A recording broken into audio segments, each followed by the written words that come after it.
E forță muzica s-a făcută cu AI. Salutare tuturor și bine v-am regăsit la Curiosity 275 în formație mono, dacă vreți, sau solo, cum am putea să-i spunem de această dată.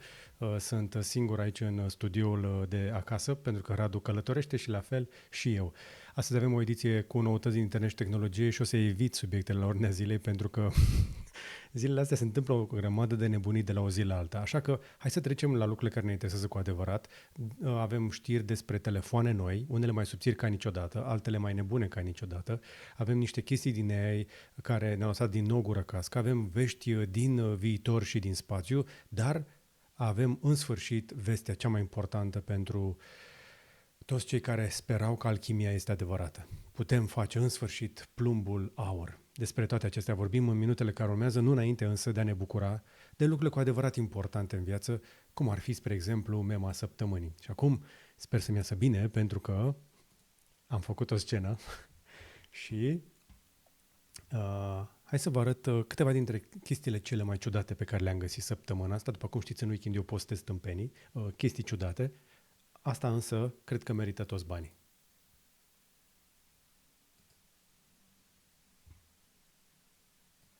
¿La mira pues te dejo, me lo trago entero? Y no te dejo nada. Aquí te dejo a mi hermana, la serpiente.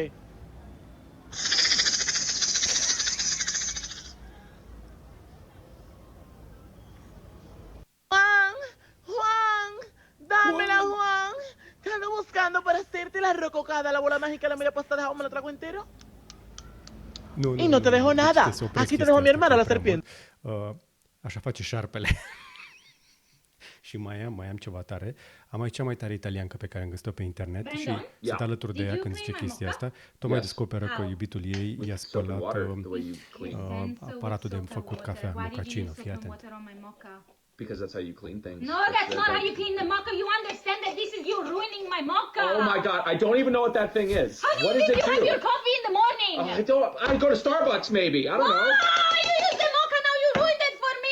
Can you at least just say like grazie? I did something. Grazie, ma si dice grazie. Ma quanto? Ma mi conosci da quanto tempo non riesci neanche a dire grazie?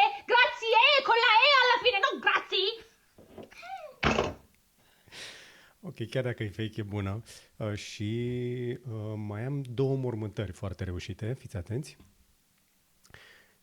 Asta se întâmplă când ți-ai luat probabil coșciugul de pe Temu, dar dacă asta vi se pare prea cringe, mai am una și mai tare de atât. Asta e un oldie but goldie.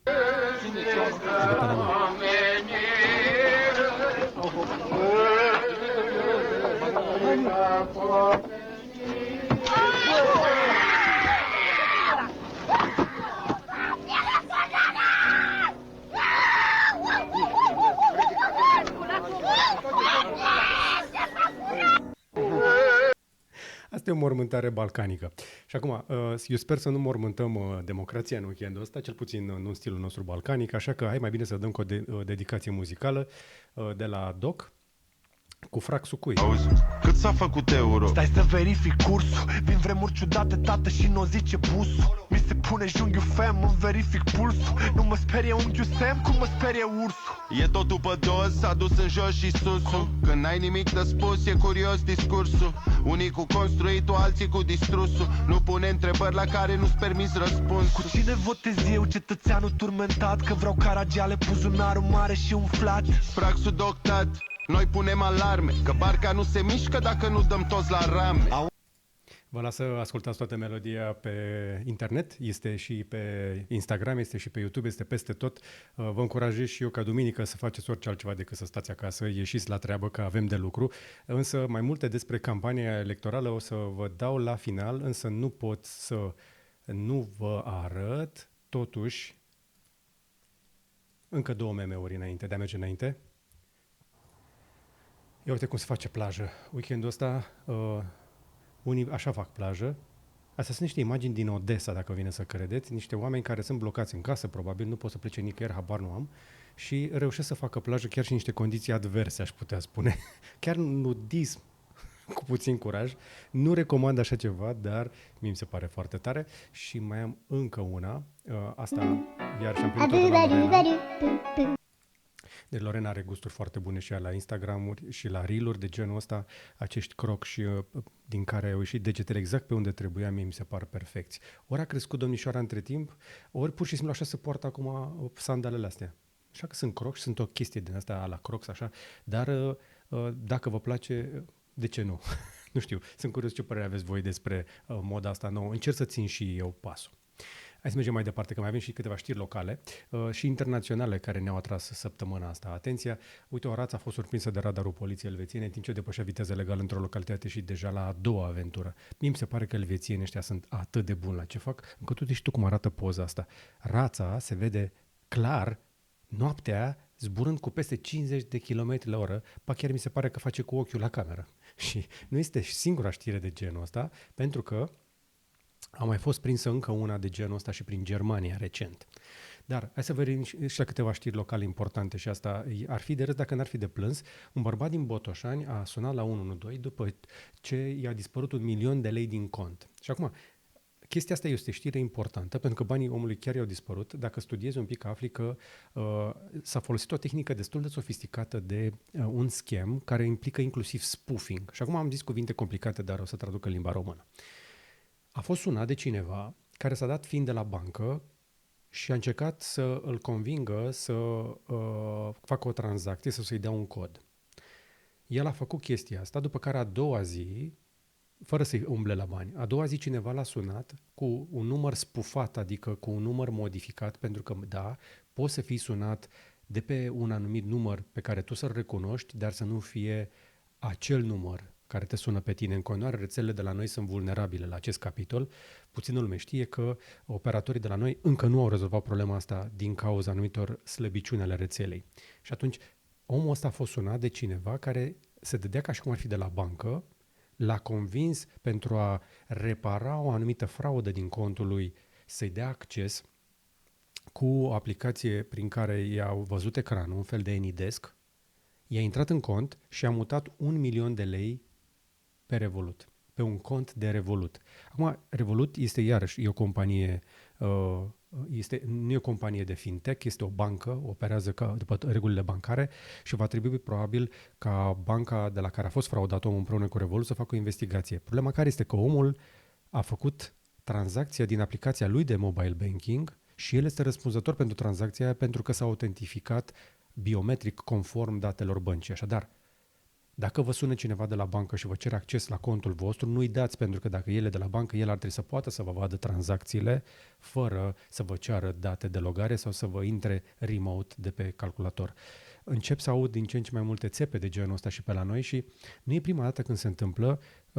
În ultima săptămână se aude fraude destul de mari. Am auzit inclusiv pe cineva care păcălise un bătrân să-i facă un cavou de vreo 100 și ceva de mii de euro, altcineva care a fost păcălit să investească vreo 300 de mii de euro în nu știu ce schemă.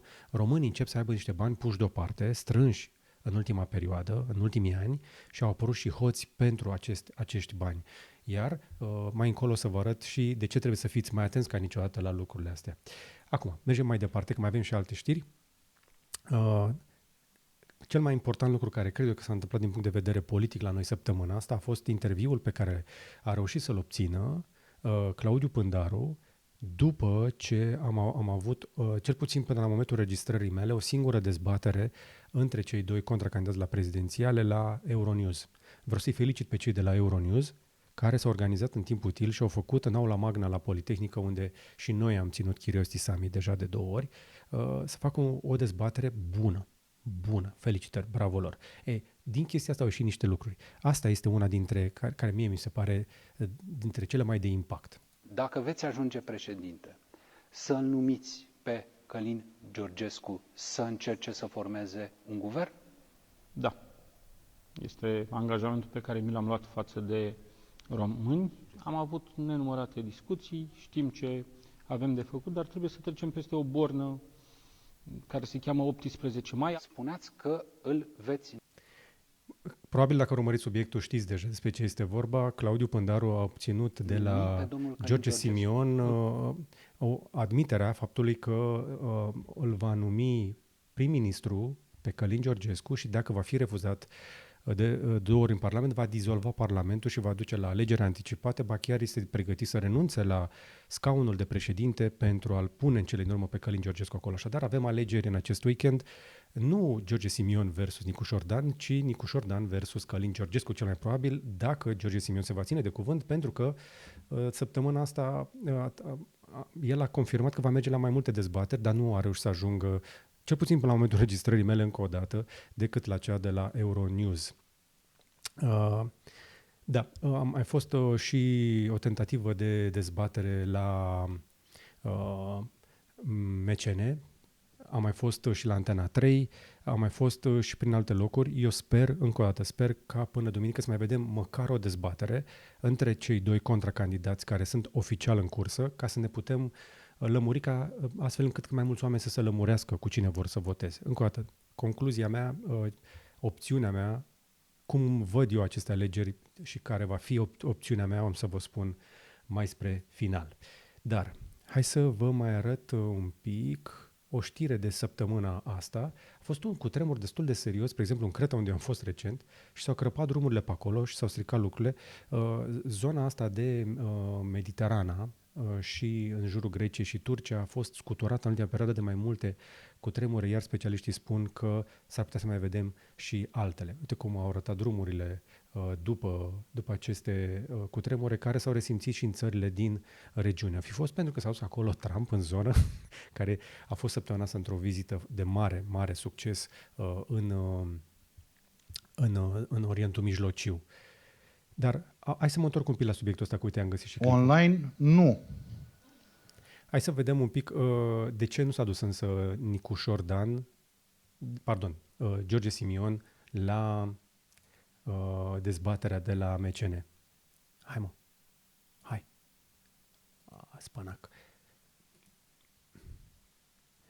Când fac eu regia de emisie, nu merge întotdeauna. Încercam să vă arăt cum Micuțu a dat publicității, a arătat audienței lui o înregistrare în care George Simion confirmă că o să vină la dezbatere, după care s-a răzgândit și a plecat în țară și nu este singura. Hai să revenim însă la alte știri. Pe ultima 100 de metri, așa până la alegeri, DNA-ul începe să mai scoată totuși un pic de marfă pe tarabă, că v-am mai spus că mie mi se pare că avem cam puțini arestați, cam puțină corupție prinsă. Ei bine, șeful secției de neurochirurgie de la Bagdasar Arseni, de la Spitalul Bagdasar Arseni, și managerul Institutului de Neurologie au fost puși sub controlul judiciar pentru corupție și aceștia au fost prinși au luat șpagă de 25.000 de euro de la pacienți, iar împreună au aranjat și un concurs. Mai mult decât atât, au fost suspendați, sunt cercetați, în momentul acesta nu au voie să practice. Problema care este că aceștia sunt 2 dintre cei mai importanți chirurgi și specialiști când vine vorba de probleme de neuro din țara asta și nu mai au voie să practice în spitale de stat. Probabil că se vor duce la privat, habar nu am. Însă, uite, spre exemplu, Gorgan Radu Mircea, medic neurochirurg, a fost pus sub acuzare pentru săvârșirea 2 infracțiuni de luare de mită, din care una în formă continuată cu 89 de acte materiale. Toader Corneliu, medic neurochirurg, iarăși managerul Institutului Național de Neurologie și Boli Neurovasculare, la fel, pentru dare de mită. Și asta este doar ce au strâns din septembrie până în martie. Așadar, când vorbim despre corupție, nu vorbim doar despre politicieni, vorbim și despre doctori care câștigă deja salarii din ce în ce mai bune în țara asta și care condiționează actul medical de aceste șpăgi. Eu cred că ar trebui să se termine cu ele. O altă știre care mi-a atras atenția săptămâna asta, din cu totul o altă categorie, am rămas gură cască când a ieșit la iveală ceva ce credeam că este doar un zvon. Pe grupurile de oameni pasionați de energii regenerabile și de mașini electrice circulă de ceva vreme această informație, cum că anumite invertoare din piață pot fi accesate de la distanță fără să fie conectate la internet.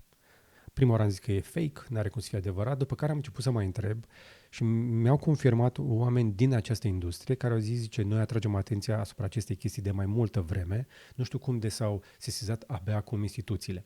Și pe Reuters este un material foarte lung, foarte complex, care spune câteva lucruri importante.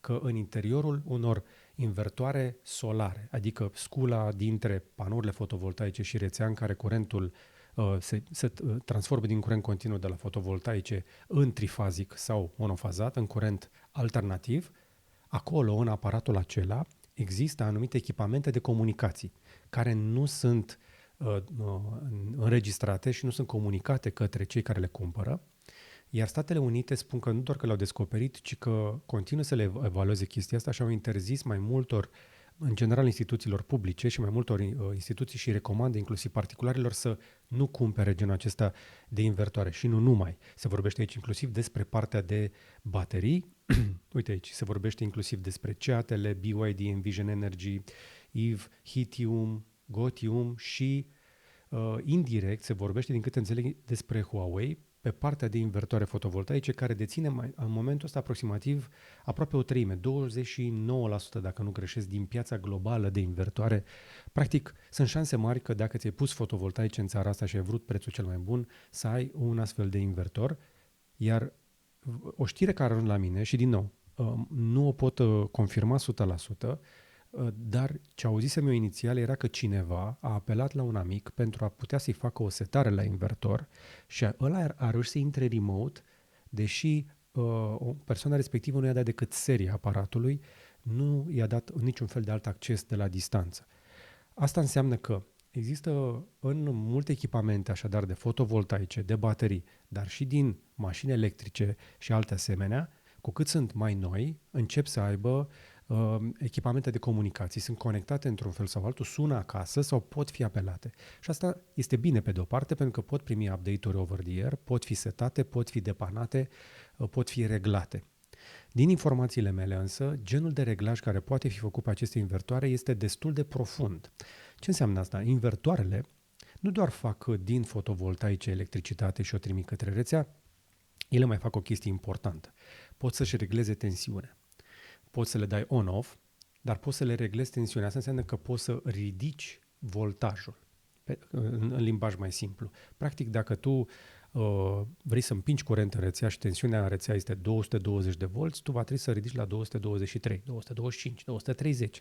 Pe măsură ce tensiunea crește, s-ar putea să o vrei să o ridici și tu și aceste invertoare pot să facă lucrul ăsta.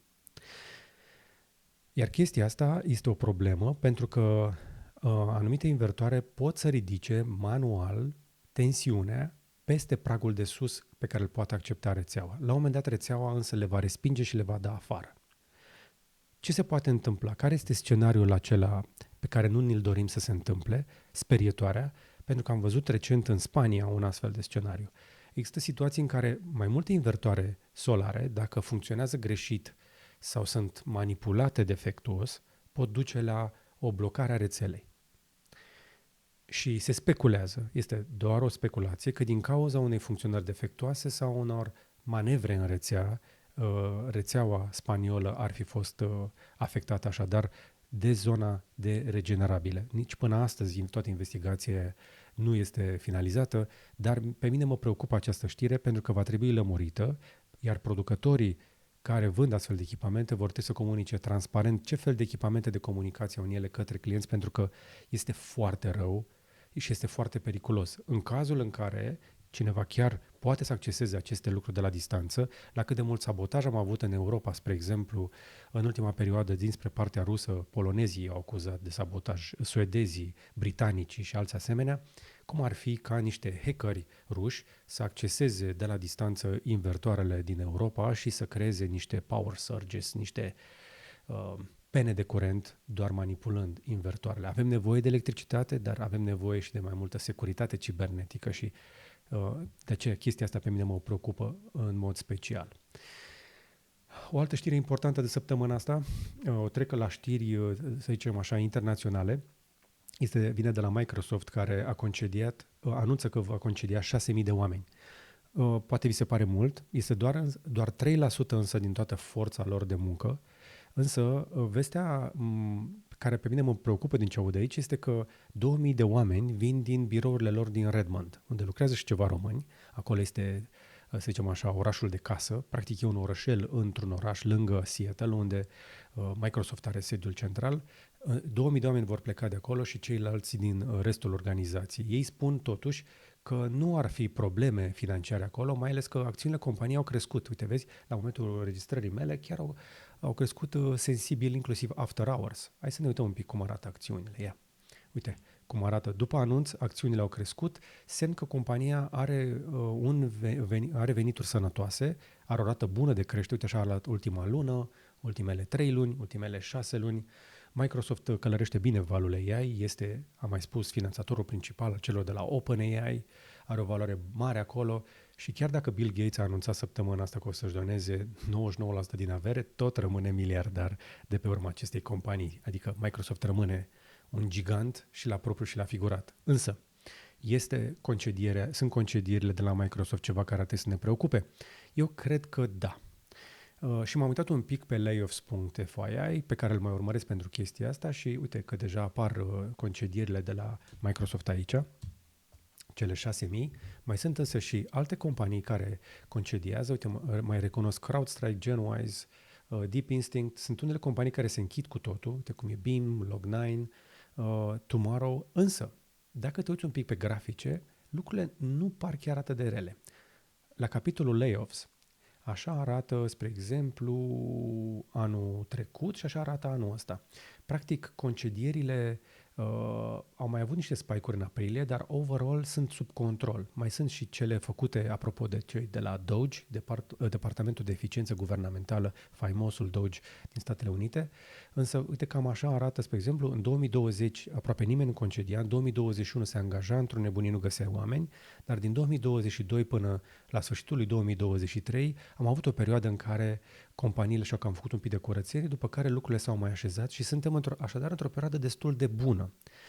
Văd însă niște semnale dinspre industria asta care va introduce din ce în ce mai multe AI și o să vă dau niște exemple despre componenta de no-code și de vibe coding și de alte chestii care vor aduce un impact puternic, inclusiv în orașele care depind de pe urma acestor companii care la rândul lor vor optimiza peste tot, pentru că recesiunea este totuși aici. Oricât de mult ne dorim noi să nu ne afecteze, că poate că în tehnologie mai sunt lucruri interesante de făcut, da, mai sunt, pe partea de AI este o cursă în armării, însă se întâmplă lucruri importante în această industrie pe mai multe etaje. Sunt lucruri care mor, sunt lucruri care se dezvoltă. Cred că, pe termen mediu însă, am încredere că toate aceste inovații vor aduce mai multe oportunități și vor crea mai multă valoare. Dar asta nu înseamnă că putem să rămânem pe loc făcând ceea ce facem în momentul acesta. Și când spun lucrul ăsta mă gândesc la românii din Cluj, din Iași și din alte zone care și ei trebuie să fie flexibili, adaptabili și să țină pasul cu aceste lucruri din zona de inteligență artificială. Hai să vă zic repede ce am făcut săptămâna asta. O conversație foarte valoroasă din punctul meu de vedere. Pentru prima dată în studioul LGDLCC l-am avut pe Teodor Paleologu, profesor Teodor Paleologu, împreună cu profesorul nostru favorit, Dumitru Borțun, și am vorbit despre diavolul mediocru care amenință democrația. Este între ghilimele diavolul mediocru pentru că nu este cine ați crede voi, nu ne-am apucat să dăm porecle celor care candidează, ci vorbim despre niște concepte filozofice, o discuție un pic mai înaltă, mai intelectuală și sincer m-am simțit ca la școală de câteva ori. Tocmai de aceea, pentru cei care vor să aprofundeze, am adăugat în descriere aici inclusiv o bibliografie ca să se lămurească oamenii. Pentru că Teodor Paleologu a venit în studio și ne-a vorbit inclusiv despre noua lui carte, care acum se lansează, Patologiile puterii, gândurile unui convalescent. Ne-a mai zis despre cartea lui, cum pregătim un discurs și așa mai departe, iar profesorul Borțun ne-a vorbit și el despre cartea lui, România ca proiect, despre care vom mai discuta în studio într-un interviu dedicat cu Teodor Paleologu. De asemenea, am de gând să mă întâlnesc din nou.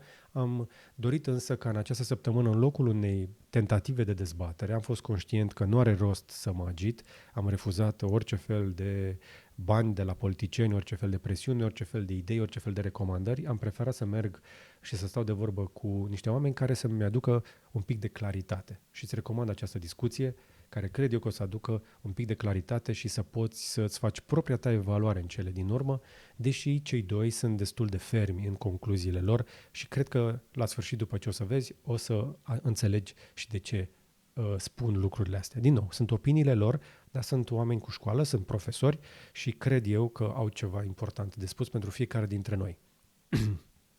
Duminica trecută, în IGDLCC, am publicat însă un material despre care v-am menționat un pic mai devreme când v-am zis despre tipurile alea de infracțiuni care încep să se întâmple. L-am chemat din nou în studio pe Dan Antonescu, în IGDLCC 280, cu care am vorbit despre noile tipuri de infracțiuni și cum ar trebui să înțelegem că se organizează infractori în astfel de perioade, pentru că dacă suntem de acord că recesiunea vine, și o spun deja, și candidații recunosc lucrul ăsta și politicienii ne-o spun și băncile ne-o spun și toată lumea recunoaște lucrul ăsta. Întrebarea nu mai este dacă vom avea recesiune, ci cât de hard va fi aterizarea economiei după aceste alegeri, pentru că deficitul e prea mare. Vă încurajez să vedeți acest episod, care iarăși a fost foarte bine primit de comunitate. Vă mulțumesc foarte mult că vă uitați la aceste podcasturi. Duminică însă nu cred că voi publica, lucrez la un reportaj un pic mai greu. Iar IGDLCC-ul de săptămâna aceasta l-am dat în avans încă de marți, astfel încât să vă las duminică liniștiți să mergeți la vot și să nu public nimic care să aibă legătură cu alegerile. Încerc să intervin minim în această campanie electorală, dar să aduc un pic de claritate atât cât mi-a trebuit și mie, care sper să vă fie de folos. Înainte să vă arăt însă cea mai tare lansare de tehnologie de săptămâna asta, trebuie să fac și câteva plasări comerciale, ca să zic așa. Cum ne facem noi banii? Nu de la politicieni, nu de la Ocultă, nu de la USAID, nu de la Soros, nu de la nimeni, ci de la voi și de la clienții de pe Gadget Boutique. Pe gb.ro avem reduceri în această perioadă, produse pe care noi le selectăm, noi le alegem și noi le punem la vânzare și am văzut că vă plac foarte mult aceste căști de la Jabra, apropo, foarte faine și foarte folositoare, confortabile, ergonomice, dar mai ales rezistente, făcute pentru cei care stau mult pe telefon, ori sunt într-un call center, ori fac multe conferințe și sunt mai multe variante. Avem inclusiv 40, UC75, BT. Sunt convins că dacă lucrați mult cu căști pe urechi, le cam știți și voi. Avem o reducere substanțială și la un videoproiector 4K, Ultra Short Throw, pe care poți să-l pui în orice fel de încăpere, pentru că nu trebuie să-l pui la distanță de perete, poți să-l pui fix lângă perete și este atât de luminos încât să vă descurca și pe un perete obișnuit. Și mai avem și alte gadgeturi. Uite ce reducere mare avem, spre exemplu, la camera asta de la Reolink, care a fost foarte bine vândută, apropo. Iarăși avem pachet de baterie cu cablu la prețuri bune, avem reflectoare, avem ceasuri de la Garmin, încercăm să ținem prețurile jos și avem reduceri substanțiale și la încărcătoare și la cablu și am refăcut stocul la căștile acelea, la doapele de urechi, cum le-am mai spus noi. Dacă vrei căști și mai bune, mai avem de la Meze. Mai avem ceva lichidări de stoc și prețuri foarte bune la unele produse, nu toate, de pe winwin.fit. Acest protein cookie este doar 13 lei și este o gustare excelentă. Smart Bar-ul este favoritul meu, îl iau peste tot, am și în mașină când mi-e foame, în loc să mă arunc în ceva dulce, iau unul din ăsta, proteina din zer sau proteina vegană și faimoasele șosete Win, foarte confortabile de la Lorena, plus această gentuță dintr-un bumbac gros pe care puteți să o faceți cadou cuiva în această perioadă, iar indiferent că faceți sport sau nu, sunteți la dietă sau nu, untul de arahide este oricând o idee bună și dacă vreți să dormiți bine, să vă odihniți sau să vă refaceți, bisglicinatul de magneziu este ultima șmecherie când vine vorba de recuperare. Vi le recomand încă o dată pentru că și eu le folosesc și toate lucrurile pe care le vedeți pe site-ul Lorenei sunt testate pe oameni, adică pe noi. Și cum facem noi shopping aici? Facem cu cei de la Coffee House care fac site-uri în Shopify și te încurajez să te uiți la ofertele lor. Numite mai nou, pleacă de la Shopify Fast Track, care este cea mai rapidă variantă de a da drumul la un magazin online în 2 săptămâni. Poți să-ți iei unul dintre cele 12 template-uri cu temă premium de Shopify și să ai site-ul la cel mai bun preț din piață, însă, mare atenție, fără chestii custom, dar ai tema aia premium, ai câteva produse pe care poți să le introduci și ai ghidurile lor pentru a-ți introduce mai multe produse. Este varianta cea mai rapidă să dai drumul la produsul ăla pe care îl ții acolo și vrei să îl arăți lumii, fără să-ți faci un magazin mare și sofisticat, dar pe o platformă solidă. Apoi ai Enhanced, care îți mai aduce niște feature în plus, iar Bespoke este cel mai avansat, cel pe care l-am folosit și noi. Ai consultanța lor, poți să adaugi tot felul de servicii în plus, îi recomandăm pe cei de la Coffee House, ca de fiecare dată îi recomandăm deja de multă vreme, nimeni nu se plânge, află mai multe despre ei pe coffeehouse.ro/Shopify sau folosind linkul din descriere. Și hai să mergem mai departe la cea mai interesantă, poate și importantă, lansare de tehnologie de săptămâna asta. Acesta este cel mai subțire Samsung Galaxy făcut vreodată. Nu este cel mai subțire telefon, este cel mai subțire Samsung Galaxy S făcut până acum. Acesta este Samsung Galaxy S25 Edge și este tare frumos. Are doar 5,8 mm grosime, 163 de grame și o diagonală de 6,7 inch pe un dinamic AMOLED. Este făcut cu titan ca să fie rezistent și vine în 3 culori. Însă, dincolo de chestia asta, probabil observă că pe spate sunt doar 2 camere, iar camerele de pe spate nu e niciuna telescopică. Are însă rezistență IP68 și una dintre camere are, iată, 200 de megapixeli, iar cealaltă are 12. Vestea bună este că are aceeași platformă hardware ca pe Galaxy S25 Ultra, mai puțin evident niște baterie, despre care nu se vorbește în filmulețul acesta, și acea cameră periscopică. Și eu voi lăuda acest telefon, pe care eu încă nu am pus mâna. Noi suntem în continuare boicotați de Samsung, nu avem acces la lansările lor, nu avem niciun fel de comunicare acolo, deși m-aș bucura să mai testăm, să le arătăm, pentru că nu o discriminăm. Însă, trebuie să spun câteva lucruri. Cred că bateria de doar 3900 de mAh, care este mai mică, la un ecran atât de mare cu high refresh rate, s-ar putea să pună unele probleme, pentru că se va descărca, nu cred că va ține o zi întreagă. Deocamdată nu avem teste de baterie, cei care au pus mâna pe el, câțiva youtuberi din exterior, spun că au dubii că va rezista, dar nimeni nu a făcut încă teste complete, cel puțin până la momentul registrării mele. Ce mă mai dezamăgește puțin este viteza de încărcare, doar 25 de W, 25 de W, în 2025.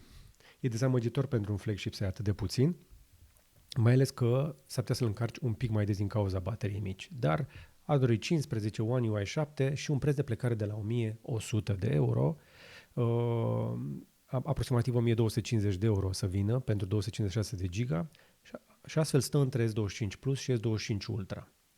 Deja aud oricum că sunt oameni care reușesc să pună mâna pe un S25 Ultra de pe la vreo 1200 de euro, deci prețurile au mai scăzut un pic. Și practic Samsung se grăbește ca să vină înaintea celor de la Apple cu acel iPhone Air. Cu toate astea, m-am uitat un pic pe la specificații și la o grosime de cât era 5,8 mm, asta și m-am gândit, bă, dar eu am mai văzut chestia asta undeva. Telefoane subțire am mai văzut.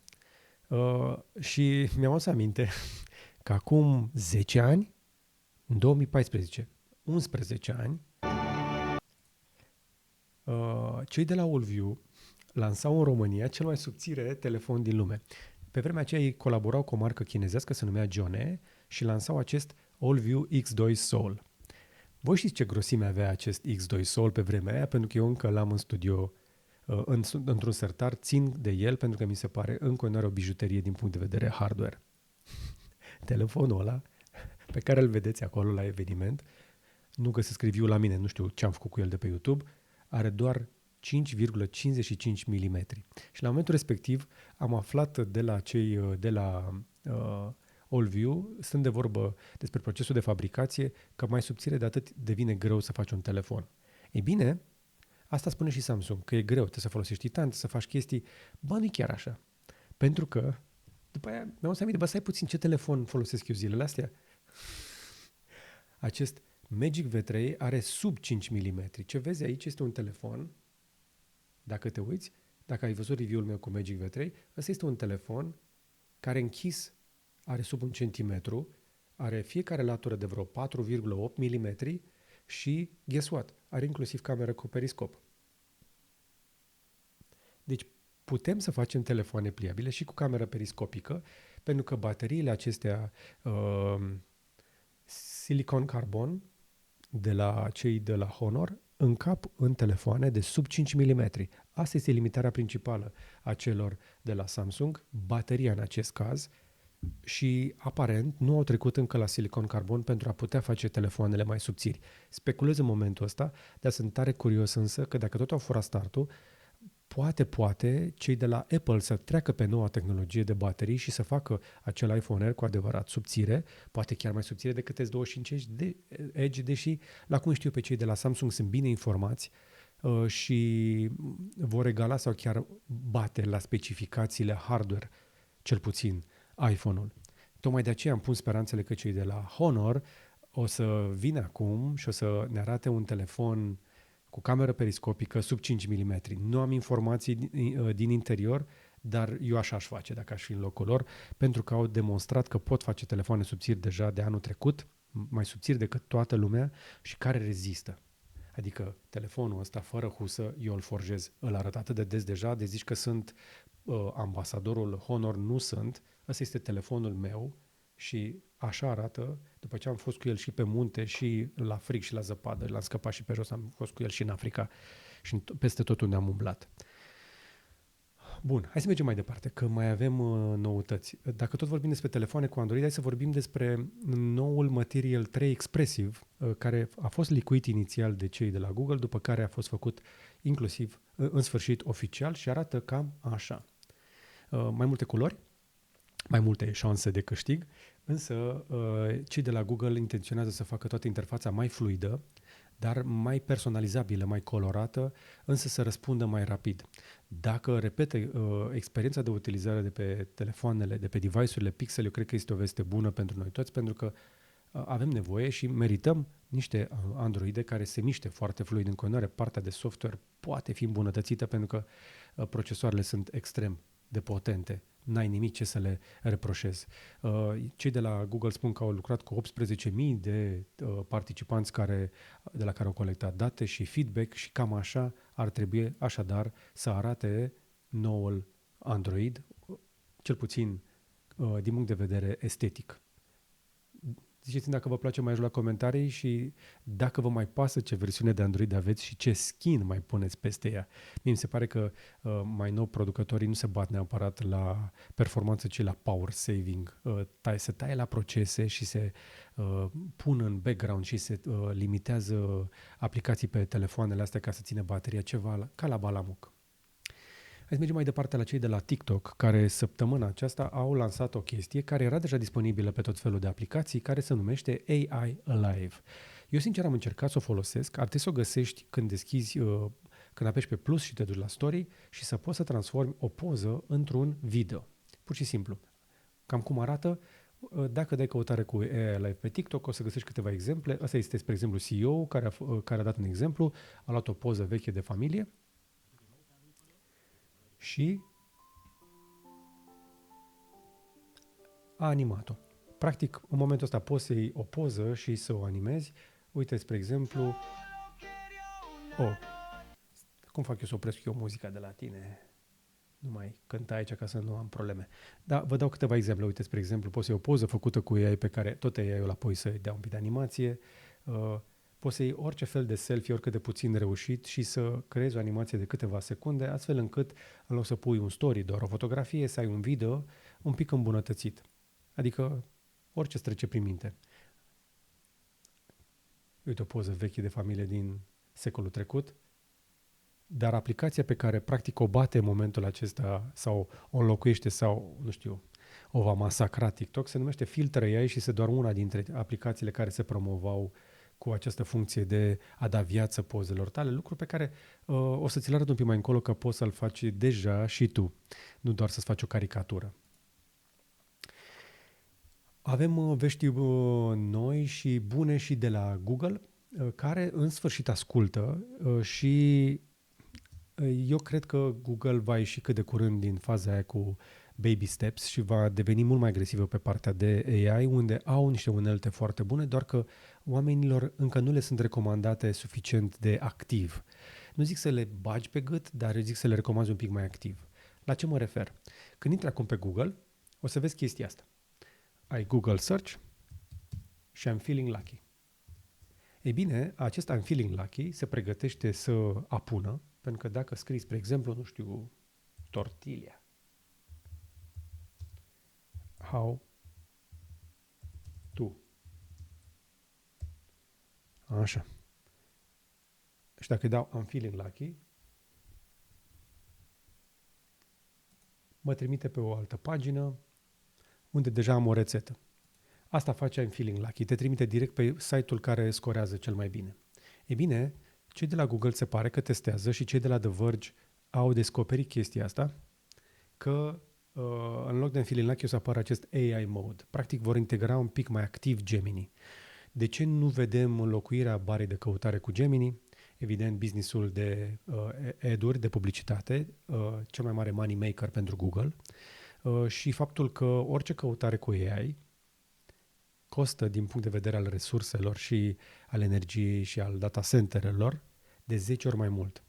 De 10 ori mai mult îi costă pe cei de la Google când dai o chestie cu Gemini în loc să dai un simplu Google pe site-ul lor, plus că te îndepărtezi de linkurile acelea albastre atât de valoroase. Uite, cam așa arată diferența. Inclusiv pe device-uri mobile o să poți să ai o astfel de interfață.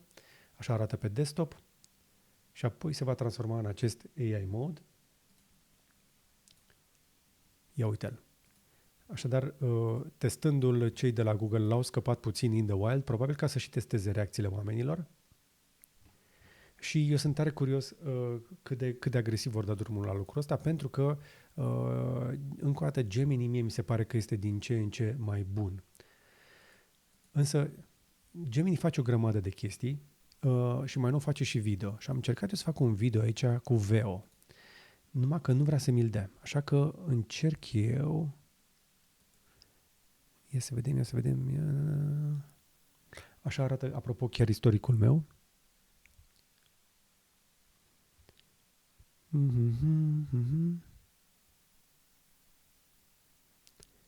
Hai, unde e? Uite, video. Ăla-i. Așa, i-am dat să-mi facă tot felul de chestii și Google îți face cu VEO clipuri în 720p de câteva secunde, care unele dintre ele nu sunt rele.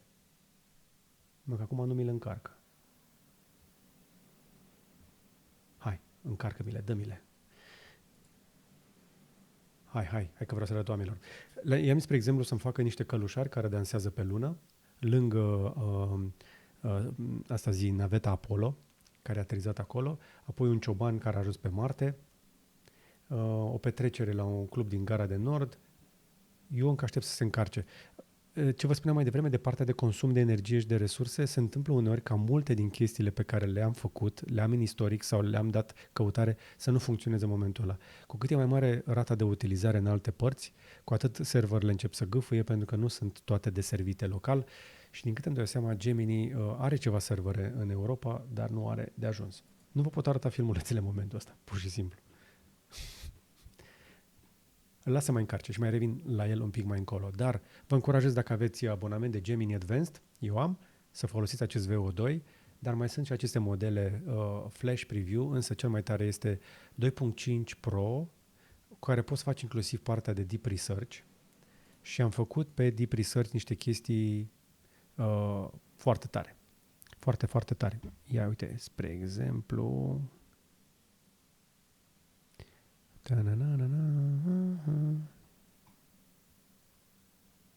Unde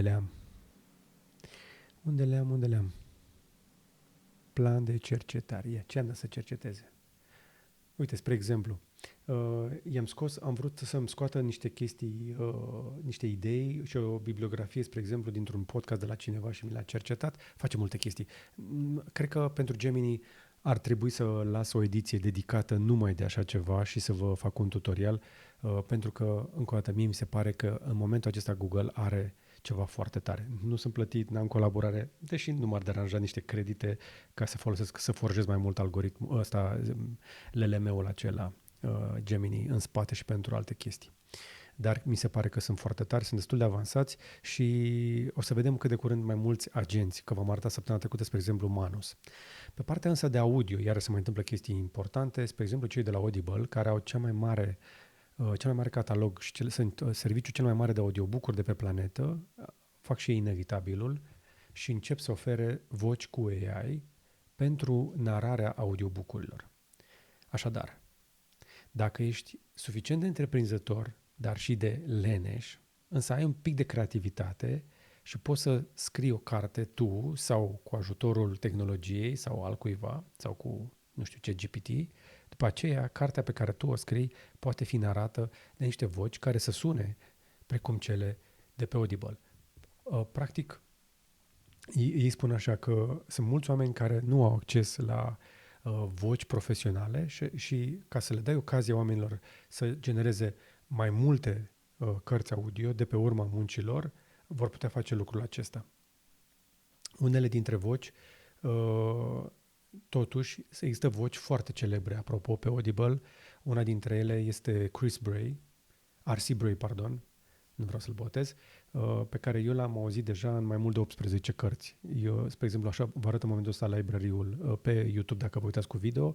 Dacă sunteți doar cu audio, pe YouTube arăt library-ul meu, o parte din cărțile pe care le-am cumpărat și le ascult. Sunt aproape gata cu cea mai nouă, ultima carte din saga asta, Expeditionary Force, care este narată de R.C. Bray. Și dacă te duci pe numele lui R.C. Bray, o să vezi că are omul 418 cărți narate.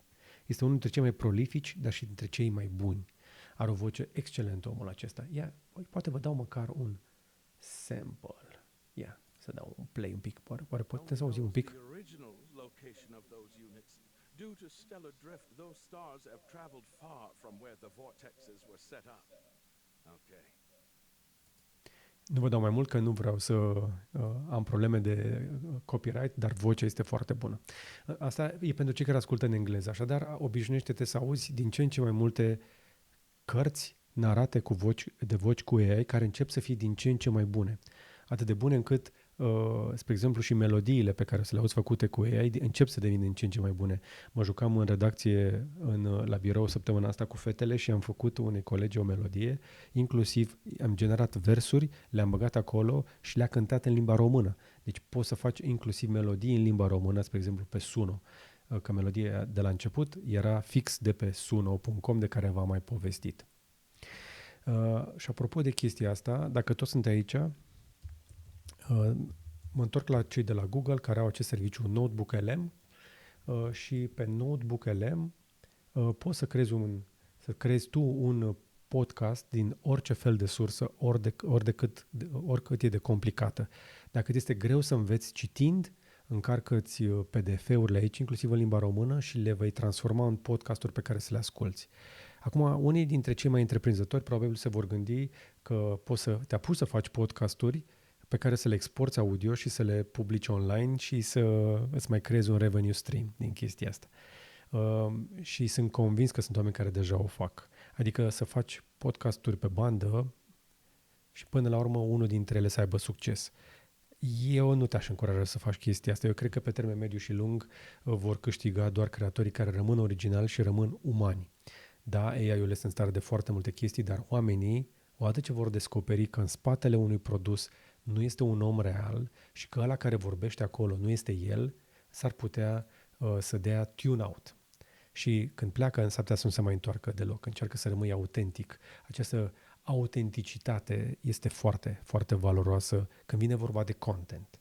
Când sunt chestii de muzică, dacă vrei să asculți acolo muzică de fundal, când vrei să faci chestii, o caricatură, o postare de poate de TikTok, habar n-am, ok, mai merge cu AI, care și ăla trebuie marcat. Dar cred că dacă ai de gând să te apuci să faci cărți sau podcasturi sau video în nume propriu cumva, dar să păcălești oamenii pentru că văd deja tot mai multe avataruri cu AI care sunt din ce în ce mai bune și chiar dacă mi se pare interesant ce a făcut omul acolo din punct de vedere al contentului, în momentul în care văd că e făcut cu AI, mă pierde.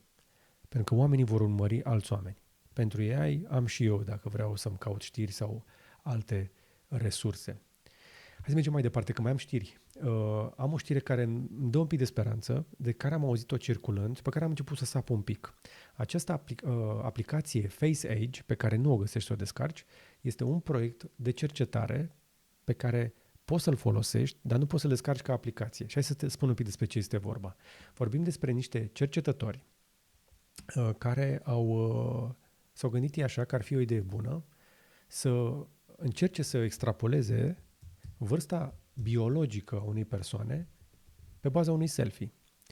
Și acum tu o să zici, da, am mai văzut chestia asta. Da, dar oamenii ăștia s-au dus un pic mai departe și au măsurat 6196 de pacienți cu cancer. Modelul inițial FaceAge a fost antrenat pe 58.851 de persoane sănătoase, după care au evaluat datele de la 6196 de pacienți și apoi, având aceste date, au putut să înceapă să facă, pe baza algoritmilor, niște predicții de supraviețuire pentru bolnavii de cancer și să-și dea seama care este vârsta lor cronologică și vârsta lor biologică. Și chestia asta este destul de sofisticată pentru că doar din felul în care arată fața unui om se pare că au obținut niște date foarte precise. Mai multe informații poți găsi pe site-ul oficial al proiectului, pentru că inițial am găsit doar știrea, dar căutând am ajuns pe aim.hms.harvard.edu/faceage. Poți să vezi și linkul pe ecran dacă te uiți pe YouTube. Faza care este că aici ai paper-ul, ai datele pe care îi le oferă, dar ce mi se pare cel mai tare că oferă codul pe GitHub și weight-urile, adică baza de date pentru cercetare, dar datele pentru persoanele bolnave de cancer, evident, sunt anonimizate. Uite, our GitHub repository includes the code for replicating the technical validation of the FaceAge pipeline, as well as all the code for reproducing our statistical analysis and clinical. Așadar, poți să iei informațiile acestea și să începi să dezvolți peste ele și m-aș bucura să văd și în România mai multe proiecte de acest gen, pentru că avem o astfel de inițiativă de la noi care deja a fost scoasă la export în domeniul tuberculozei. Pentru detectarea TBC-ului se folosește o soluție similară de image recognition pe baza radiografiilor. Și din câte știu, a fost vândută, dacă nu greșesc, în Filipine, dar nu am datele acum la îndemână, vă spun doar din memorie. Bun. Hai să mergem mai departe, să ne zicem un pic, că vă spuneam un pic mai devreme, v-am promis că o să vorbim despre partea asta de cum se schimbă codarea. Ei bine, nu știu dacă ați auzit de conceptul de no-code. Asta nu înseamnă că nu vom mai scrie cod deloc, ci că vom scrie cod din ce în ce mai puțin sau asistat. În momentul acesta încep să intre în piață niște oameni cărora mai nou li se spune non-coderi care fac vibe coding. Ce înseamnă chestia asta? Sunt oameni obișnuiți care folosesc inteligența artificială pentru a face programe, deși habar nu o să programeze. Unul dintre ei sunt eu. Pur și simplu, tot ce trebuie să faci este să scrii un prompt și sunt deja tot mai multe softuri care fac chestia asta. Dar, în momentul acesta, ați mai auzit ideea asta, sunt convins, poate v-ați mai jucat și voi cu ele, non-coderii sunt o chestie și vibe coding-ul e o chestie și va trebui să ne intre în vocabular. Așadar, bagă două cuvinte noi acolo la vocabularul de cuvinte și expresii frumoase. Dar hai să vă dau și o mostră de ce am mai făcut eu, pentru că v-am povestit recent că te poți juca pe o aplicație cum este Replit și mi-am făcut abonament cât să mă joc pe ea și am și construit ceva, dar m-am gândit eu că am putea totuși să facem un mic experiment în Curiosity și am zis hai să luăm Market Adisan din Dascălu, din Ilfov, un market mic și să îi zicem create a website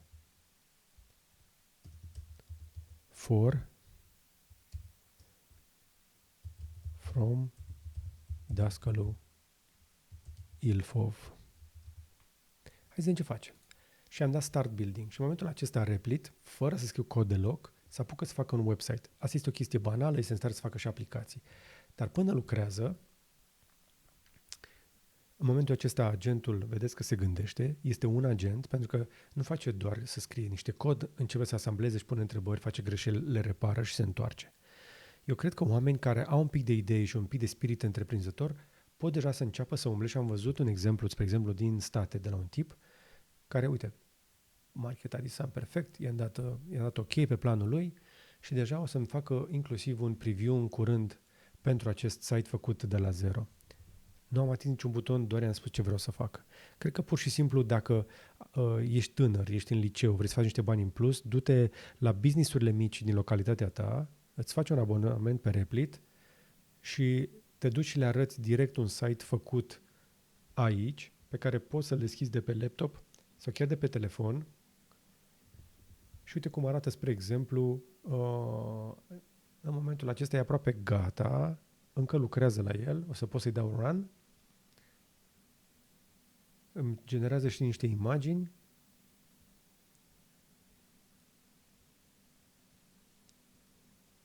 O să vedeți că e tare. Calculatorul meu muncește și el, aud ventilatorul, că sunt pe PC în momentul ăsta.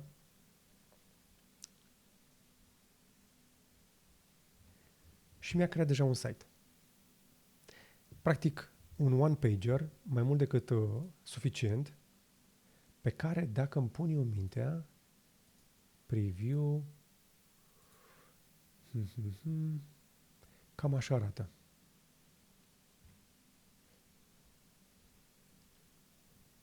Are descriere, are informații, are contact, tipurile de produse care se vând acolo și mai trebuie adăugată, uite că a luat inclusiv niște date pe care le-a putut găsi online. Absolut tot ce ai nevoie ca să începi. Așadar, dacă sunteți cei de la Market Adisan, vă fac cadou acest site incomplet. Are inclusiv formular de contact, toate partea de socials, o chestie făcută în 2 minute într-un astfel de software și nu este singurul. Încep să apară aplicații făcute așa, știu oameni care au dezvoltat produse sofisticate în non-code, dar mare atenție că este bun pentru proiecte de hobby sau chestii cu utilizare limitată pentru că nu sunt foarte bine optimizate chestiile astea. Eu cred că pe termen lung ai nevoie de un produs codat complet de la zero și poți să codezi asistat de Claude, care este foarte bun, cu 3.7, sau cu ChatGPT sau cu ce mai folosești pentru partea de codare, dar încă o dată, non-code și vibe coding, it's a thing. Bun, hai să mergem mai departe. V-am mai povestit săptămâna trecută și trebuie să insist pe subiectul ăsta pentru că începe să avem o problemă de sănătate publică, o problemă de sănătate publică mentală. Avem această problemă cu persoanele care se îndrăgostesc de chatbots. Și din nou, nu râdeți, nu aruncați cu pietre, dar se pare că începem să avem tot mai multe cazuri de persoane care sunt inclusiv traumatizate și dezamăgite în dragoste. Eu cred că nu le-ar strica un pic de doliu și apoi să încerce să revină în lumea concretă și să-i ajutăm să revină acolo. Pentru că, uite, spre exemplu, avem aici o poveste a lui Mike, care a rămas fără N, care N a dispărut odată cu un serviciu de inteligență artificială care oferea relații emoționale, care s-a închis. Soulmate se numea serviciul respectiv. Și ca să vă conving un pic că dacă sunteți tentați să vă jucați pe chat sau să experimentați așa ceva, mulți dintre bărbați au o problemă să-și găsească o parteneră. Mulți dintre cei care mă urmăresc pe mine sunt băieți sau bărbați. Și s-ar putea ca într-un moment de singurătate, de tristețe, să vrei să stai de vorbă cu cineva. Și săpând, s-ar putea să descoperi, spre exemplu, Replica. Uite cam cum arată site-ul celor de la Replica. Ei când comunică în evenimente, vorbesc despre faptul că ei se implică în comunicare, inteligență artificială, chestii genul ăsta. Când intri de fapt pe site și începi să sapi, afli că ei oferă un companion AI căruia îi pasă, care este aici să te asculte și cu care să vorbești. Și întotdeauna de partea ta. Practic nu o să te contrazică niciodată. Este partenera sau partenerul perfect.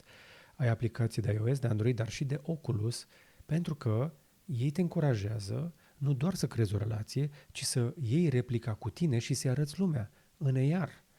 Poți să o pui în realitatea din jurul tău, poți să stai de vorbă cu ea și așa mai departe.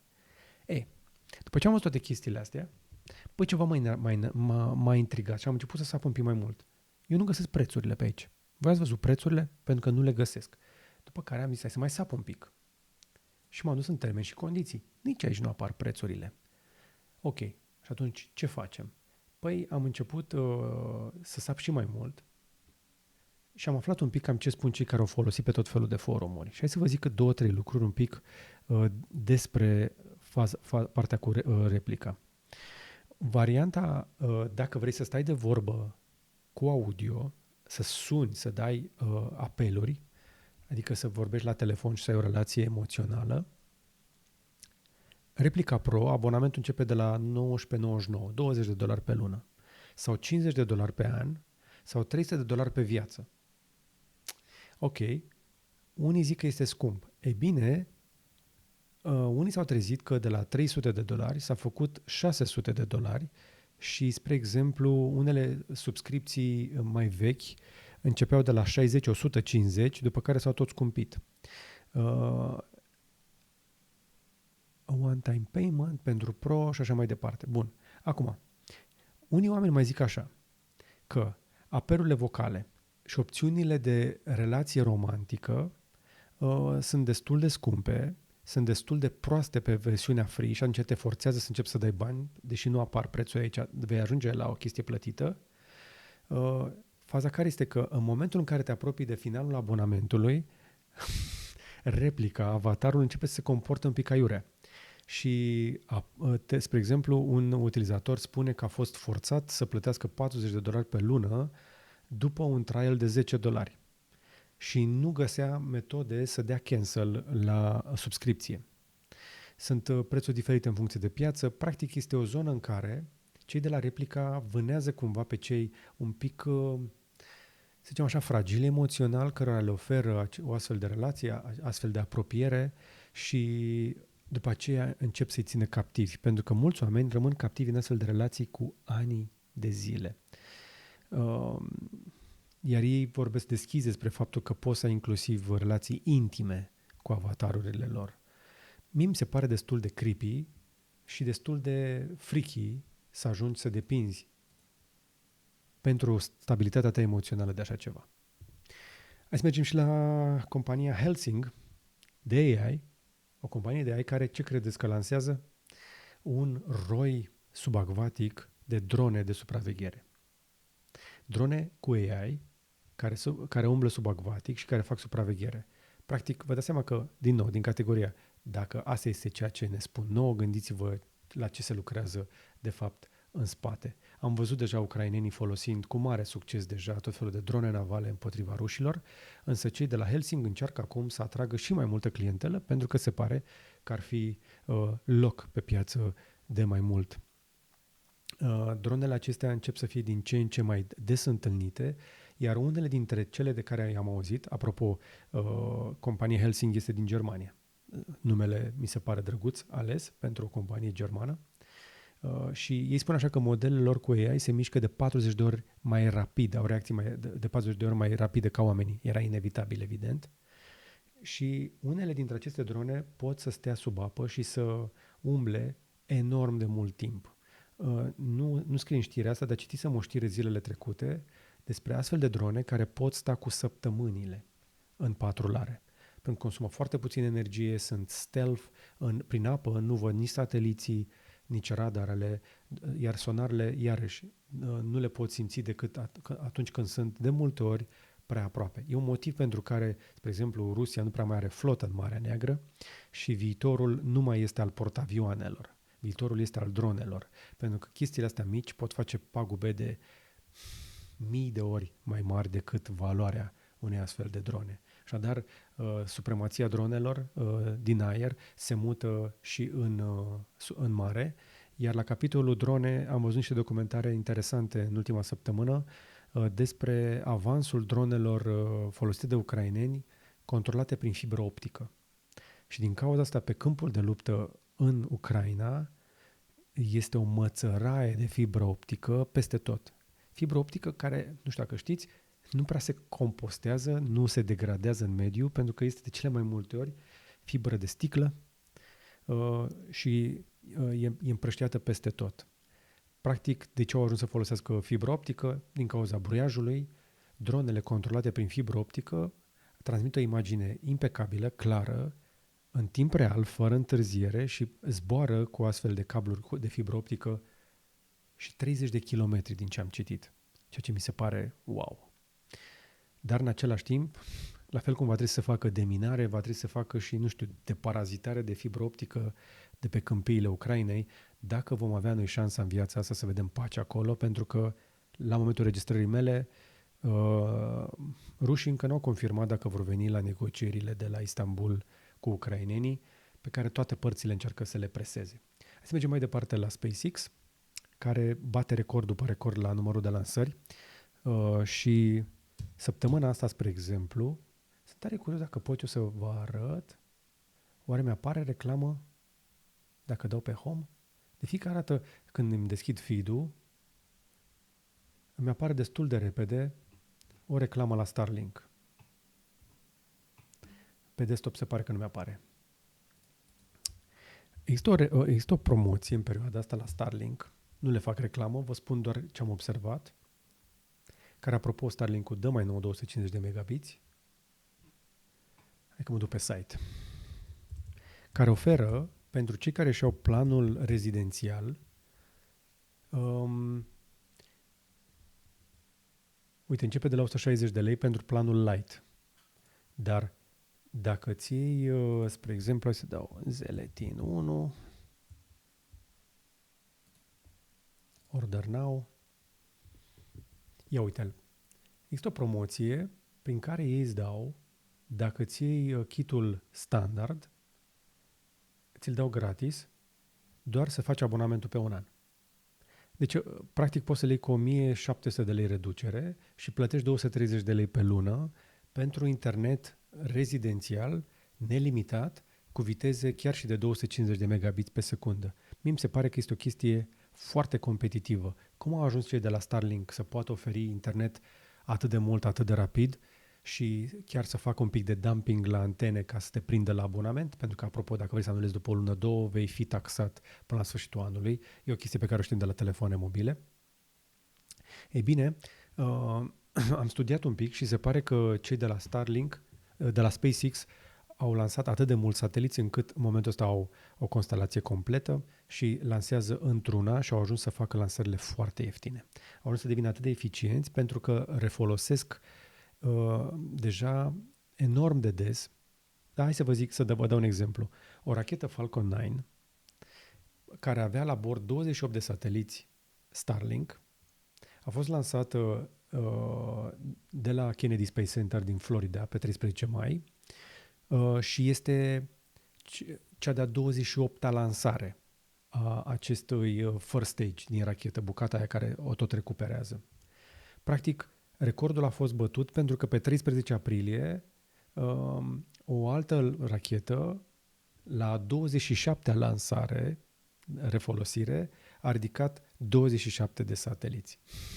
Foarte interesantă chestia asta. Practic, ei au ajuns să refolosească a 28-a oară un astfel de first stage care costă milioane și au ajuns să ducă costul pentru fiecare lansare la un cost foarte mic. Acum, din câte văd eu pe istoric, lansează cam 21, 28, 21. Eu cred că ei vând servicii și de ride sharing pe aceste rachete pentru că capacitatea de transport a acestor Falcon 9 în fairing-ul de aici de sus este mai mare. Eu am auzit că au mai lansat și mai multe, dar cred că fac bani și de la alții. Practic, transportă pentru alții și ce le mai rămâne spațiu și mai lansează și sateliții lor. Și dacă sapi un pic și afli, descoperi lucruri de genul.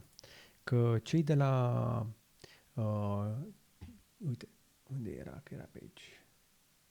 Să vă zic din memorie, că nu găsesc momentul ăsta. Se pare că cei de la Starlink nu există date complete oficiale, ar fi lansat până acum undeva între 7 și 8.000 de sateliți pe orbită. Deja unii dintre ei încep să ajungă la sfârșitul duratei lor de viață și sunt trimiși înapoi în atmosferă unde ard și se distrug.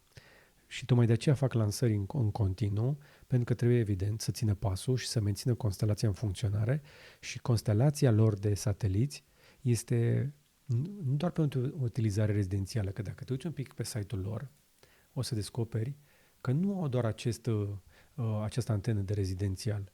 Mai există chestii de genul asta pentru roaming, pe care poți să le iei oriunde și mai nou, dacă o vezi, sunt o grămadă de oameni cu rulote, cu motociclete, care merg peste tot cu așa ceva. Stăteam de vorbă cu salvamontiștii și ei vor să-și pună așa ceva.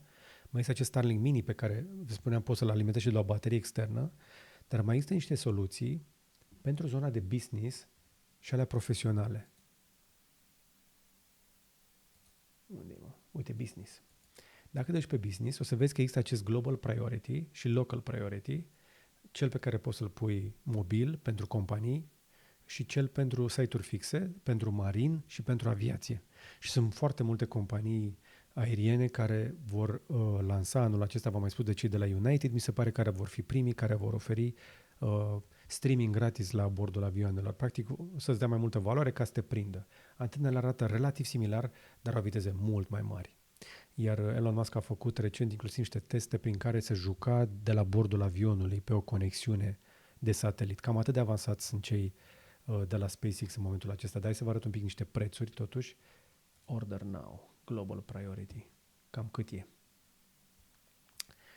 Ia uite, $1.500 de la 2.500 pentru antenă, care arată similar, dar nu e același lucru. Este o antenă high performance, îi spun ei. După care abonamentele pleacă de la 50 de giga și dacă vrei prioritate să descarci foarte rapid, vei da $250 pe lună, după aceea ai viteza limitată și poți să te duci, pachetul cel mai mare are 2 terabytes și costă $2.150 pe lună pentru prioritate, adică vei avea viteza cea mai mare. Și asta este doar pentru Statele Unite, dar mai poate fi folosit și în alte țări. Ceea ce mi se pare destul de costisitor, dar pentru avioane chestia asta este mult mai ieftin decât soluția care există în acest moment. Hai să mergem un pic la știință. Cei de la MIT, cercetătorii de la MIT, spun că au reușit să facă primele fotografii ale unor free range atoms, niște atomi care umblă de capul lor. Așa arată niște atomi care umblă de capul lor. Cel puțin așa spun ei, că aceștia sunt niște atomi individuali care interacționează în spațiu. Până acum se vorbea despre atomi care ar exista de capul lor, fără să se transforme, să interacționeze cu alții atomi și să devină molecule. E bine, acum pentru prima dată au fost surprinși, nu au fost până acum observați și imaginile au fost realizate folosind o tehnică dezvoltată de echipă care permite să observe un fel de norișor de atomi care interacționează între ei. Acum, ca să vizualizez chestia asta, au făcut foarte multe premiere din punct de vedere al imagisticii, al fotografiei și, spre exemplu, cercetătorii spun că au reușit să observe inclusiv atomi care sunt considerați din categoria bozoni. Adică sunt particule atât de mici încât mai jos de atât e destul de greu să te duci. Evident, mai jos de atât te duci în zona fizicii cuantice, pentru că după aceea o să observi o undă în loc de o particulă. Chestii destul de sofisticate din fizică. Spun că au mai capturat inclusiv imagini cu fermioni care se împerecheau cumva în acel spațiu. Și acești fermioni sunt cei care pot facilita superconductivitate. E o chestie de care avem nevoie, spre exemplu, pentru calculatoarele acelea foarte rapide, calculatoarele cuantice. Practic, cred că vă dați seama unde se duce chestia asta. Cercetătorii încearcă să vadă cum pot să facă la temperatura camerei sau cum pot să îmbunătățească și să avanseze calculatoarele cuantice. Și dacă tot vorbim despre chestii wow din știință, mai am o știre bună de săptămâna asta. Cercetătorii au transformat pentru prima dată plumb în aur. Alchimie. Ce încearcă alchimiștii să facă de mii de ani, teoretizat în alchimie, e bine, pentru prima dată a putut fi făcut în laborator. Acum nu vă pregătiți să ziceți gata, s-a terminat cu explorarea pentru aur, pentru că nu au reușit să facă mare lucru, au doar câteva picograme obținute în ultimii ani și chestia asta s-a obținut, unde credeți, la LHC, la Large Hadron Collider, la Geneva, unde avem chestia aia care se învârte pur și simplu, foarte, foarte repede, o să vă arăt imediat și un video, și un grup de cercetători numit Alice Collaboration au folosit o tehnică nouă prin care, de obicei la LHC, atomii sunt loviți unii de alții și în urma coliziunilor la viteze apropiate de viteza luminii se obțin particule noi. Ei bine, în loc să îi lovească direct, ei spun că au reușit doar să-i facă să se frece, să se atingă unii de alții și au reușit să extragă din structura plumbului câțiva protoni și eliminând acei protoni au obținut un atom de aur. Pentru că dacă te uiți un pic, dacă te pasionează măcar un pic chimia și fizica, uite cum arată, spre exemplu, plumbul și cum arată aurul și diferența între ele este de 5, pur și simplu de 5 protoni. E atât de simplu. Nu? Dacă iei 5 protoni, îl faci aur. Adică pe mine m-a fascinat chestia asta, spre exemplu, când făceam fizică și chimie, când ne-a explicat profesorul că în urma unei reacții nucleare, din uraniu, în urma unei explozii nucleare, apar inclusiv molecule de aur și de alte materii, alte tipuri substanțe, alte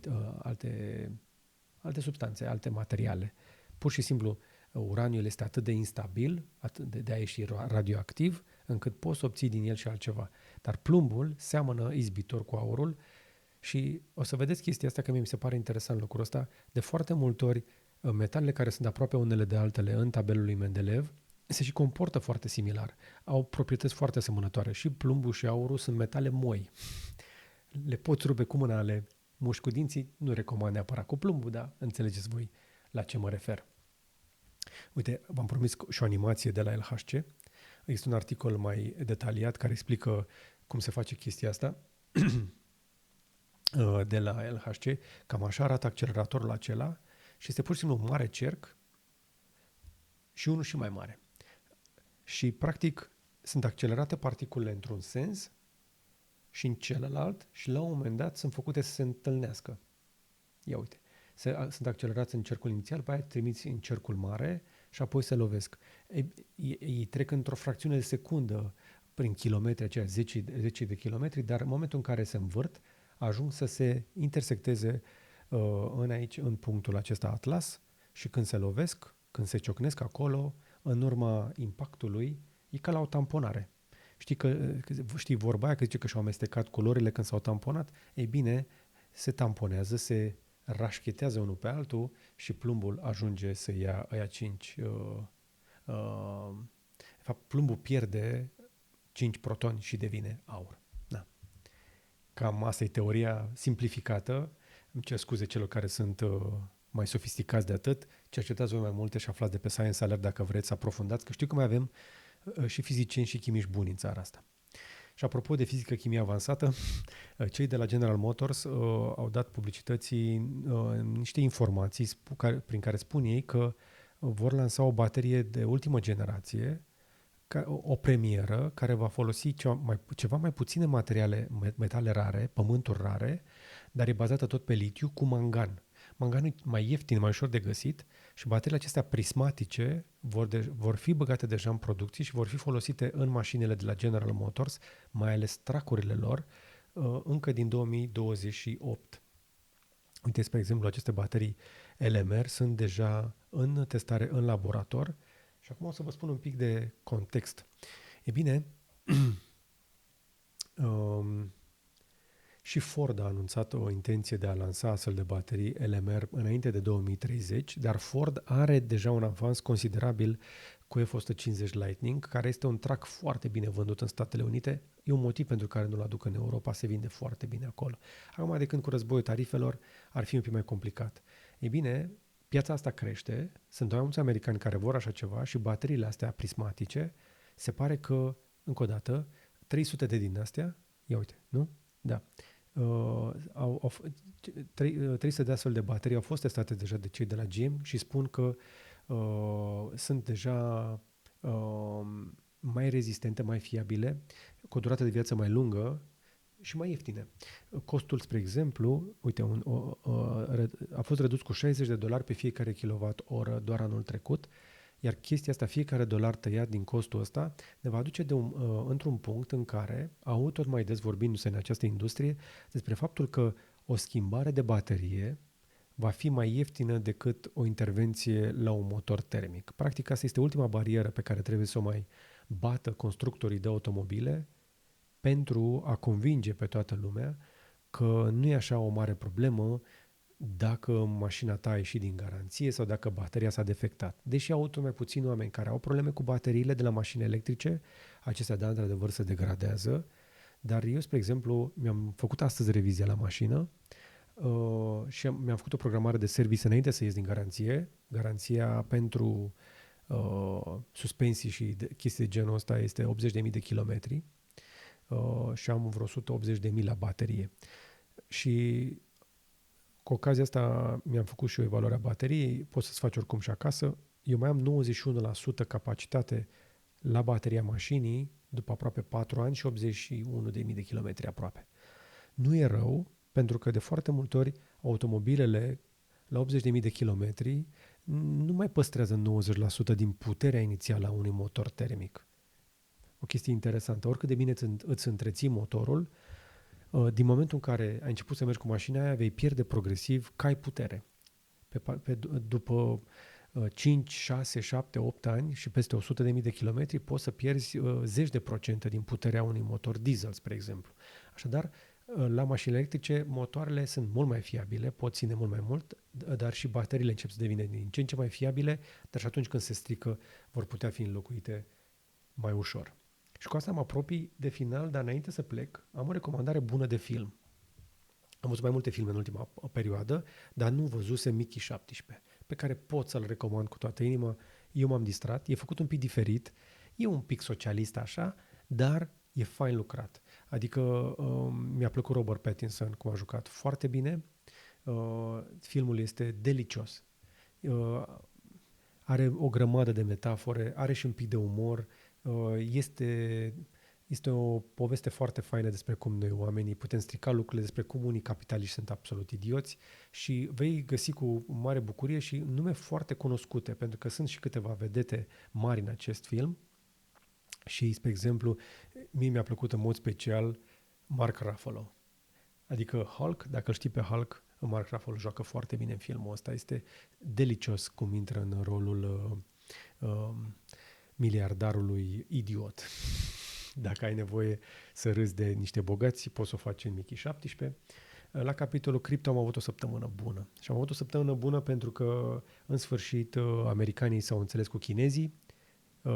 Pentru 90 de zile au scăzut tarifele. Asta este una dintre cele mai importante știri economice de pe planetă, pentru că deja începeau să fie probleme și în China, dar și în Statele Unite. Multă marfă blocată, companii și fabrici din China care nu mai aveau unde să stocheze marfa, nu mai puteau produce, riscau să intre în incapacitate de plată față de furnizorii lor, dar și americani, care sunt o societate de consum și care nu mai puteau să-și aducă, să-și importe lucrurile pe care și le doresc.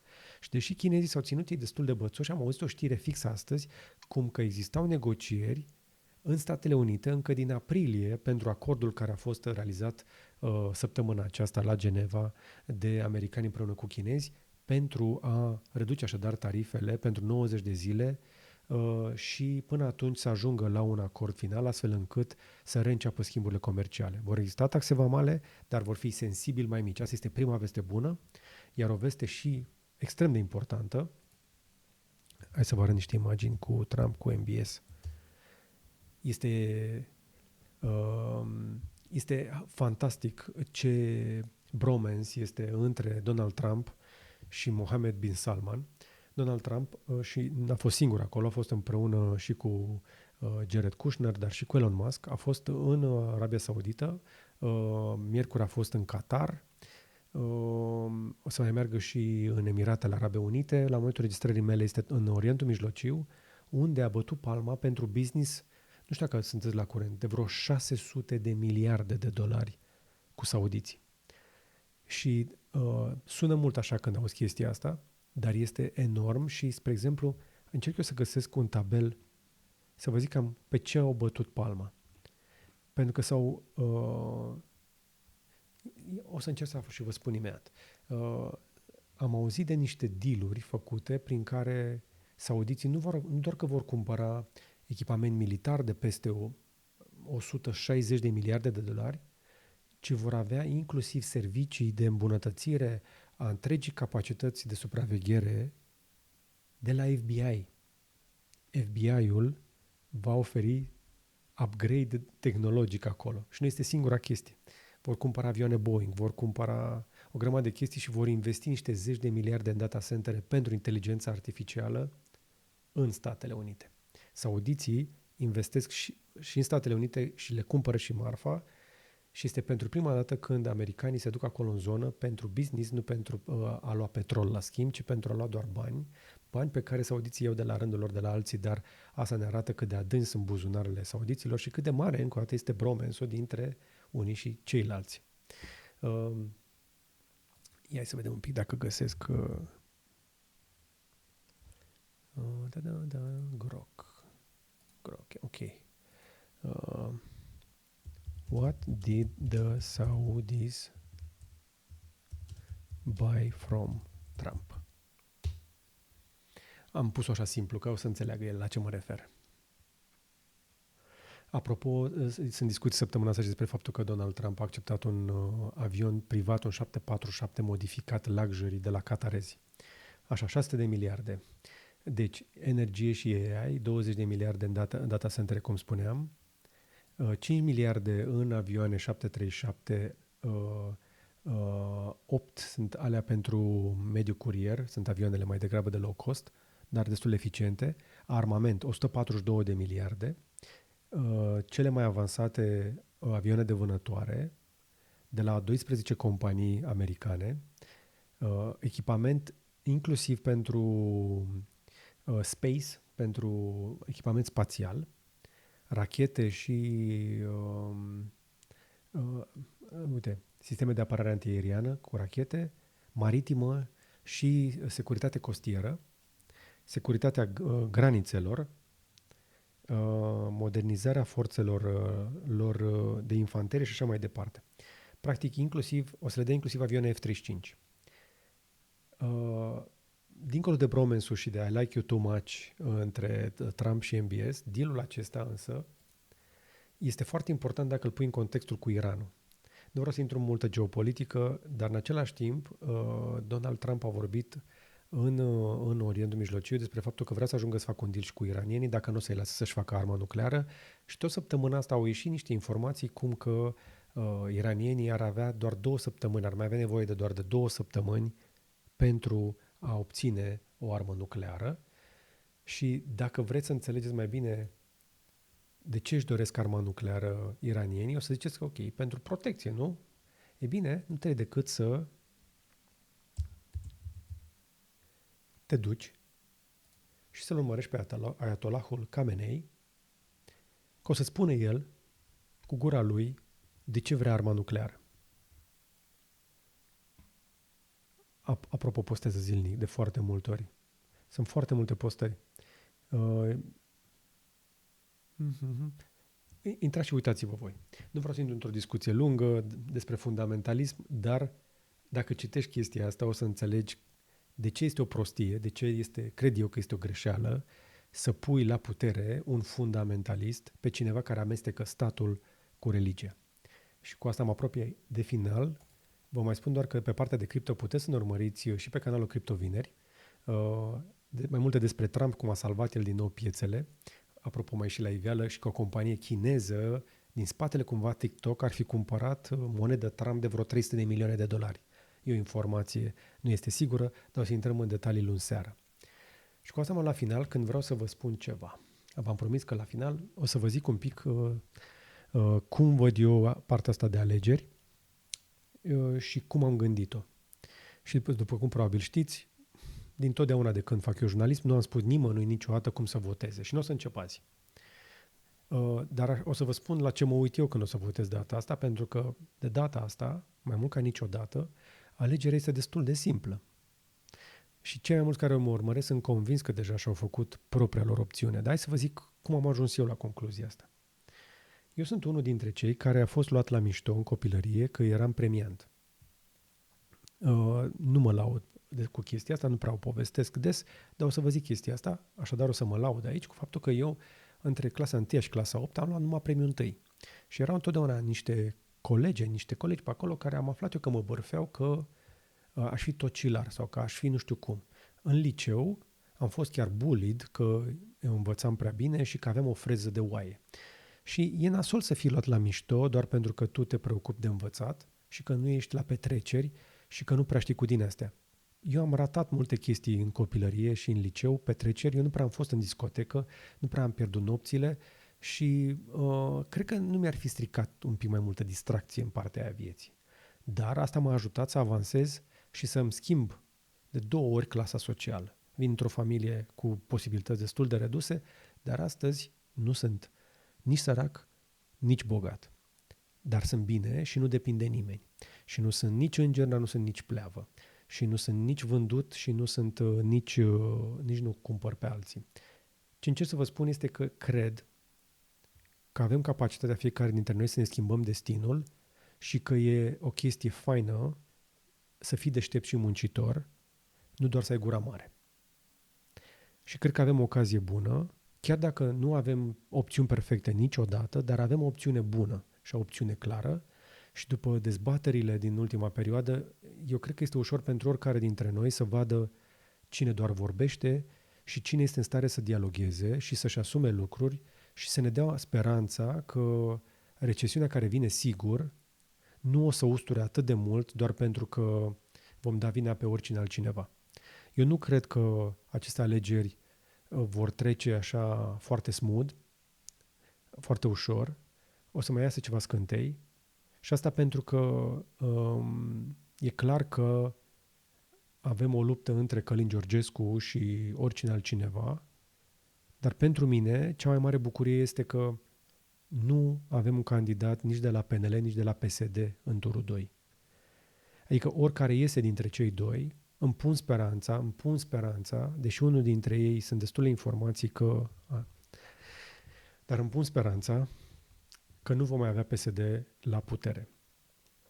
Mi-am adus aminte acum de o chestie și o să ziceți că e făcătură, dar chiar acum mi-am adus aminte de ea și încerc să găsesc dacă l-am la marcaje. Mi le sincronizează. Likes. Ia să vedem. Există un clip, există un video între tururi făcut de Călin Georgescu în care vorbește despre George Simion. În care spune că George Simion este omul PSD-ului. Nu-l găsesc acum. Ori îl găsesc la Bookmarks? Nu l-am aici, îl am pe un telefon. Există un video, pe la minutul 12, așa, la un clip de perioada campaniei, în care Călin Georgescu le spune celor de la AUR că nu are încredere în ei și că George Simion nu poate fi crezut și tocmai de aceea am observat săptămâna aceasta că Călin Georgescu nu a vorbit despre George Simion. Iar George Simion, iarăși, sunt niște chestii care nu se leagă acolo. Dar la momentul publicării este deja sâmbătă și sunt convins că fiecare dintre cei care se uită la noi au deja opțiune. Și mă întorc din acest punct de vedere la ce a spus deja Andrei Brătucu și vă spun doar atât. Că indiferent pe cine ați ales să votați, să ieșiți neapărat la vot.